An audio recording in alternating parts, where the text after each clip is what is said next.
Het weer geen fijn beeld hoe het boer Watse van der Wal zijn ski op Aroene toons die ontrof. Skrammen, bieten. Wij vonden 4 verdronken in het water. En op mooie plek nog 1 verdronken. En nog een heel groot levende die we het leven naar redden kon, die we de sleet krijgen kon. En daar hebben we een deel van binnen doorhellen, want die we in Safir heen onderkoeld en getraumatiseerd. Die hebben we maar binnen hellen besluit. En die horen hebben we euthaniseerd, daar we geen helpen meer aan.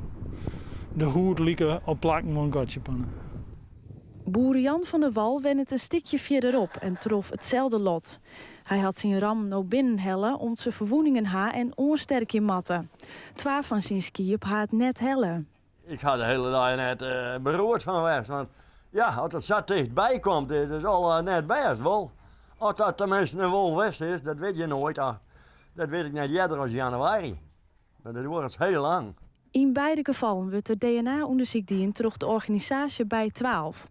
Daaruit moet blikkend van of de wolf de dieder is. Er is deze mannen bij 12 al op 4 plakken in Friesland melding maken van oorvallen op beesten. De situatie zet de beide boeren te tinken. De beesten moeten weg, dood. Maar één ding. Als een hoen die had en ze weten waar de hoen is, wordt de hoen die maken. Nou, dan werden we de wolf in het leven blijven. Die het alle dagen hier en daar doet. Dat ken het. Hoe maken we nou verder? En vooral als een keppel werd wolf in, vermoedelijk een wolf in zitten had. Het is de bedoeling dat ze in maart, april wel lamkes brengen. Maar hellen ze dat wel?